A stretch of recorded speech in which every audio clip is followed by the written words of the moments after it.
Liquid खतं वापरल्यामुळं आता समोर तुम्हाला दिसतंय ऊसाची पेऱ्याची जाडी किंवा ऊसाच्या कांडीची लांबी किंवा ऊसाची प्रगती, पानावरचा कलर आणि आताची पानाची ताकद आहे की अजून जी प्रगती करणार आहे. तेव्हा रामाची खतं जर वापरली तर रिझल्ट चांगला मिळणार हे निश्चितच दिसतंय. त्यामुळे मी रामाचीच खतं वापरतो. शेतकरी बांधवांनी त्याचा विचार करून थोडासा बदल करायचा असेल तर त्यांची माहिती घेऊन तिने त्यात लक्ष द्यायला काय हरकत नाही. तुम्ही शेतकरी मित्रांना काय सल्ला द्याल? शेतकरी मित्रांना सल्ला देईन की रामाची ही लिक्विड खतं वापरल्यामुळं ऊसामध्ये तर सध्या मला प्रगती दिसते. त्यामुळं रामाची खतं वापरणं योग्य वाटते असं मला वाटतं की वापरावं, माणसाने प्रयत्न करावा.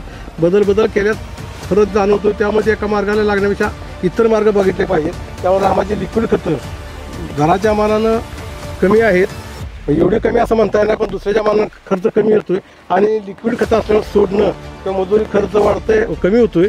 आणि लिक्विड खतं पाण्याशी सोडल्यामुळे त्याचा ऊसाच्या पिकाला किंवा कुठल्याही पिकाला एकदम चांगला फायदा होतो, वाया जात नाही. तर निकम साहेब तुम्ही सांगा मला, हे आता ऊस स्पेशल आहे ते आपल्या वाढीसाठी आणि जाडीसाठी आहे, तर शेतकरी मित्रांना काय सांगाल तुम्ही? तुम्हाला वाढी आणि जाडी भेटली का? मला ह्या खतामुळं ऊसाची उंची वाढलेली आहे, पेऱ्यामध्ये बदल झालेला आहे आणि ऊसाच्या पिकाला काळोखी आलेली आहे. त्यामुळे ह्याचा रिझल्ट 100% दिसून येत आहे. नक्की तुम्हाला वाटतंय का आपलं उत्पादन 100% वाढेल? 100% वाढतं म्हणजे 101% वाढणार आहे. तरी आता ही कसं आहे, ही खतं 3 महिन्यापासून वापरतोय.